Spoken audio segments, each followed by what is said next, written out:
नामकरण संस्कार जीवन में सबसे महत्वपूर्ण होता है। आजकल लोग उसी पर ध्यान नहीं देते। नाम रखना हो, कोई भी कैसे भी नाम रख देता है। अगर भगवान के नाम पर नाम रखेंगे तो दिन भर स्मरण होता रहेगा, हरि हरि हरि हरि, नारायण नारायण। कोई नारायण, नारायण नाम किसने रख दिया? बोले ओल्ड फैशन है। सीताराम, जगन्नाथ कौन रखता है आजकल? क्या रखते हैं? पप्पू। सीधे नारायण नारायण कहेंगे तो नारायण आएंगे, पप्पू पप्पू कहें पप्पू चुक्कू लेके आएगा। फिर नाम का कितना महत्व है। आप एक नाम रखते हो, पूरा नामकरण से जीवन बन जाता है किसी का। नामकरण, नाम ऐसा होना चाहिए जिससे पीढ़ियां तर जाए। ये तो विनोद की बात थी केवल, लेकिन वशिष्ठ जी आए, चारों बच्चों को जब सामने विराजमान किया गया, नामकरण कीजिए गुरुदेव। वशिष्ठ बाबा कहते हैं, किनका करना है नामकरण? आहा क्या बात है, किनका करना है नामकरण? चलो नामकरण सुनो जल्दी से। किनका करना है नामकरण? बोले ये भगवान का। बोले चेहरा तो दिखाओ। पीले कपड़े से मुखारबिंद को ढका हुआ था। जैसे ही कपड़ा माता जी ने हटाया, बाबा जी ने भगवान को देखा और बाबा जी एकदम गुम। पहले सुनाया आपने प्रसंग को? बाबा जी एकदम मगन। ऐसी सुंदर सूरत देखी कि आंखों में आंसू आ गए कि पूरी जिंदगी हो गई नारायण नारायण जपते जपते, आज तक नारायण ने दर्शन नहीं दिया और आज साक्षात सामने बैठे हुए, मैं क्या इनका नामकरण कर सकता हूँ? तो दशरथ जी ने कहा कीजिए ना नामकरण, इनका नाम क्या होगा? तो गुरु जी कहते हैं पहले खुद का नाम तो पता चले। इनको देखकर मैं खुद की सुध भूल गया हूँ, मैं कौन हूँ? आप भगवान को देखते हो और भगवान को देखने के बाद, कल आपने भगवान को देखा, कितने लोगों ने कल राम जी को देखा? हाथ खड़े करो जल्दी से। टीवी में सबने देखा, कैसे लगे? मुकुट देखा, तिलक देखा, गले का हार देखा, आंखें देखी, आंखें कैसे देख रही थी हमारी तरफ के, आओ अयोध्या आओ, अब बहू तो आओ। सीख रही हूं मैं धीरे धीरे, आओ आओ। तो भगवान बुला रहे थे हमको, आओ। आंखें देखी, हाथ देखे, धनुष देखा, चरण देखे। हाँ, आपने भगवान को देखा, क्योंकि कल सब भगवान का दर्शन कर रहे थे। कल सब दर्शन करना, सब आंखें प्यासी थी। श्री रामचंद्र कृपाल भज मन हरण भव भय दारुणम, स्तुति कर रहे थे सब, दोनों हाथ जोड़कर। मेरे साथ जरा, श्री राम जय राम, श्री राम श्री रामचंद्र। सब गाएंगे शाम का समय। आइए स्तुति कर लेते हैं।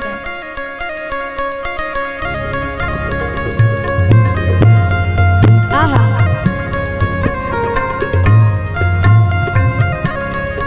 श्री रामचंद्र कृपाल भज मन हरण भव दारुणम, नव कंज लोचन कंज मुख कर अगणित अमित छद नव नील नीरजत सुंदरम, पट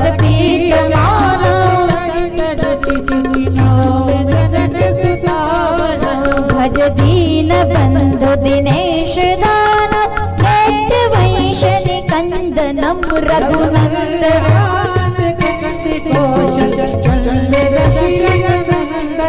शिर मुकुट कुंडल तिलक चार, उदार अंग विभूषणम, आचार भुज शिर चापधर संग्राम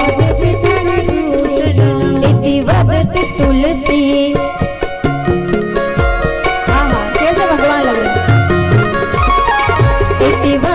तुलसीदास शंकर शेष मुनि मनरंजनम,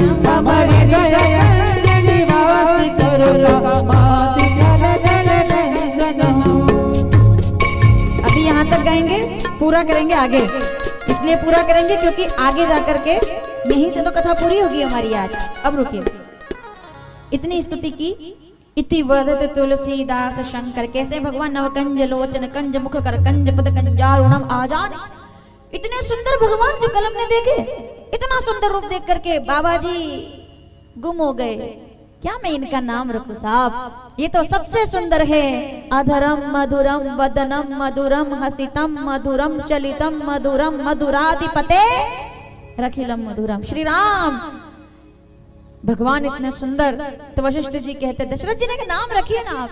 क्या मैं इनका नाम रखूं, ये तो जगत के प्यारे। बाबा कहते हैं इनका क्या नाम होगा, आइए नामकरण करते हैं। इनके नाम अनेक अनुपा। एक नाम नहीं है इनका, जितने भी नाम है सब इनके। मैं नृप कहो स्वमति अनु, मैं अपनी बुद्धि से कहूं तो इनका नाम जो आनंद, ओहो आनंद सुख राशि, जो कल हुआ कौन बड़ी बात है भाई, आनंद सुख राशि है वो। पूरे देश पूरी दुनिया कल राममय हो गई। क्यों? जो आनंद सिंधु सुख राशि। रामचरितमानस बालकांड 196 दोहा, सारी चौपाई पढ़ो आप। कैसे हैं हमारे भगवान। आनंद सिंधु का नाम क्या होगा, स्वीकारते त्रैलोक्य सुपासी। तीनों लोग जिनकी वंदना गाते हैं उनका नाम क्या होगा। तो सुनिए फिर रानी कहती है रुकिए गुरु महाराज, ऐसा नाम रखना कि जिस नाम से पीढ़ियां तर जाए। हाँ क्या बात है, हर माता यही चाहती है कि मेरे बच्चे के नाम से पीढ़ी तर जाए। कौशल्या जी कहती है ऐसा नाम रखना कि मेरे बच्चे के नाम से पीढ़ियां तर जाए। बाबा जी कहते हैं पीछे तक बैठे लोग सावधान। बाबा जी कहते हैं आपके बेटे के नाम से पीढ़ियां नहीं तरेगी रानी, अरे पत्थर पर भी इनका नाम लिख दिया जाएगा तो वो भी समुद्र में तैर जाएंगे, ऐसा इनका नाम होगा। क्या मैं इनका नाम रखूं, पत्थर पर लिखेंगे ना, पत्थर पर। सुना है ना आपने वो प्रसंग कि समुद्र ने कहा कि नल नील से कहो कि पत्थर से पुलिया बनाओ, राम सेतु। 5 दिन में भगवान ने तय कर दिया, तैयार कर दिया राम से। बोले नल नील से कहो पत्थर फेंके समुद्र में तैर जाएंगे। तो हर पत्थर पर नल नील क्या कर रहे हैं, राम लिख रहे हैं और समुद्र के अंदर फेंक रहे हैं। पत्थर तैर रहे हैं, फिर फेंक रहे हैं, फिर तैर रहे हैं। राम जी ने कहा बड़ी देर लगेगी, एक एक नाम लिखेंगे फिर पत्थर फेंकेंगे, क्यों ना मैं कुछ करूं और हर पत्थर को हाथ लगा दूं। हाथ लगा के फेंक दो, नाम लिखने की जरूरत नहीं पड़ेगी। राम जी ने कौतुक किया, कौतुक। उन्होंने कहा बहुत देर हो गई नाम लिखते लिखते, एक काम करते हैं हाथ लगाते पत्थर को, पत्थर तैर जाएंगे, ऐसा कुछ कर दो। तो मैं जाकर के कहूं नल नील से कि भैया रुको, तुम्हें नाम लिखने की जरूरत नहीं, मैं हाथ लगाऊंगा और पत्थर तैर जाएंगे। तो वो बोलने वाले थे, तभी राम जी को लगा कि अगर मैंने पत्थर को हाथ लगाया और अगर पत्थर डूब गया तो ये तो सब वानर है, सब हंसी उड़ाएंगे कि देखो साहब राम जी से पत्थर ही नहीं तैरा। तो ये तो सब हंसी मजाक करेंगे, हंसी उड़ाएंगे। तो ने कहा एक काम करते हैं, पहले में ट्रायल करके देख लेते हैं कि क्या है। कोई भी जब कोई चीज बनती है, कोई सामान बनता है, पहले ट्रायल होता है ना। तो ट्रायल करता हूं किसी को बिना बताए।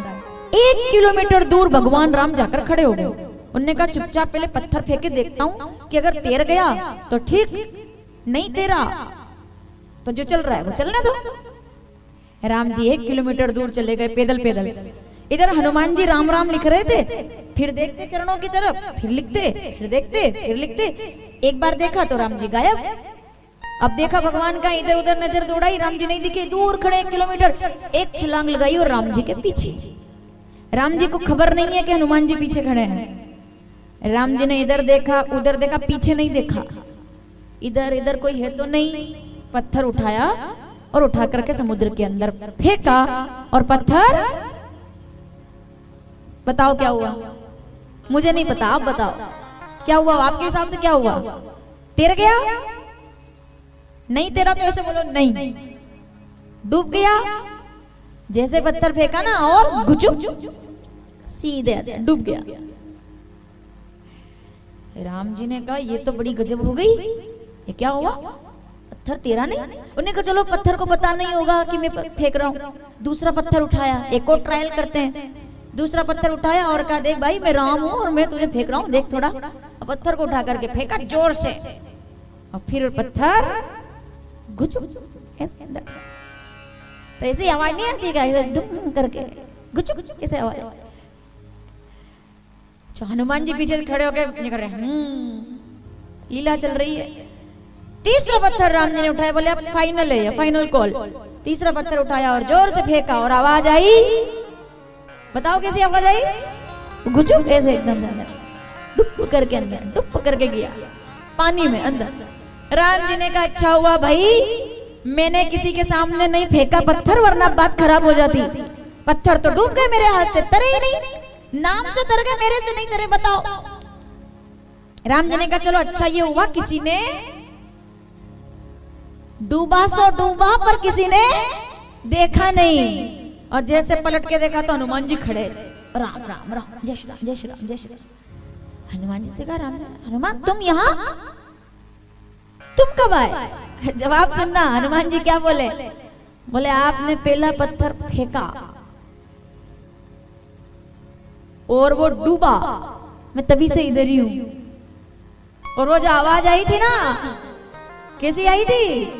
हाँ गुजुक, वो भी मैंने सुनी, तब से इधर ही खड़ा हूं। राम जी ने कहा अब तो गड़बड़ हो गई, ये सबको जाके बता देगा, सबको जाके बताएगा, सब हंसेंगे। अब कभी कभी ऐसा होता है ना, हम चाहते नहीं है कि जैसे हम चल रहे और हम गिर गए, तो इंसान जितनी जल्दी गिरता है उतनी जल्दी उठता है और आसपास देखता है। उसको ये दिक्कत नहीं है कि मैं गिर गया, उसको क्या रहता है मेरे को किसी ने देखा ना हो। तो जैसे गिरते फिसलते ना, तो जैसे फिसलते और ऐसे हुए, अरे किसने देखा? और तभी कोई, आपने दूर दूर तक देखा कि किसी ने देखा, और तभी कोई आके बोले लगी तो नहीं। ये पूछना नहीं है, ये ताना है कि मैंने देखा तुमको, तुम गिरे हो, लगी तो नहीं। तो ऐसे राम जी से हनुमान जी ने कहा चले प्रभु, पत्थर डूब लिए हो तो चले।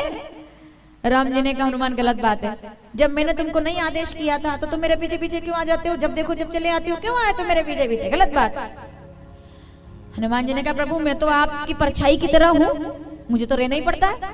तो राम जी ने कहा देखो अब तुमने देख लिया पत्थर डूब गया, तुम्हें पता चल गया कि पत्थर डूब गए। हनुमान जी कहते मुझे क्या, ये उड़ीसा के जितने लोग यहाँ बैठे हैं और छत्तीसगढ़ की जितनी माताएं बैठी हैं, सबको मालूम है कि पत्थर को तो डूबना ही था। तो राम जी कहते तुमको कैसे पता कि पत्थर डूबना ही था? कैसे कैसे कह सकते हो? बोले भगवान एक बात बताओ, वो पत्थर तैर रहे हैं और आपने पत्थर फेंका वो डूब गया, आप जानते हैं ऐसा क्यों हुआ? बोले क्यों हुआ? जब नाम लिखा तो तैर गए, हाथ से जब फेंका तो क्यों डूब गए? तो हनुमान जी कहते हैं प्रभु जिन पत्थरों पर आपका नाम लिखा है वो तो सागर में तैर ही जाएंगे, लेकिन जिनको अपने हाथों से आप ही समुद्र में फेंक दोगे उनको तो कोई नहीं बचा सकता, उनका डूबना तो तय है। पार होगा वही जिसे पकड़ोगे राम। रामचरितमानस अरण्यकांड 30वां दोहा, 3री चौपाई। जाकर नाम मरत मुख आवा, अदमई मुक्त होई श्रुति गावा। जिसका नाम कोई मरता हुआ प्राणी बोल दे तो तर जाता है, नाम में इतनी ताकत है। लेकिन जिस पत्थर को उठा करके आप ही फेंक दोगे उसे तो कोई नहीं बचा सकता, वो तो डूबेगा। जिसे छोड़ोगे पल भर में डूब जाएगा, तिरना क्या जाने। सुना आपने भजन ये?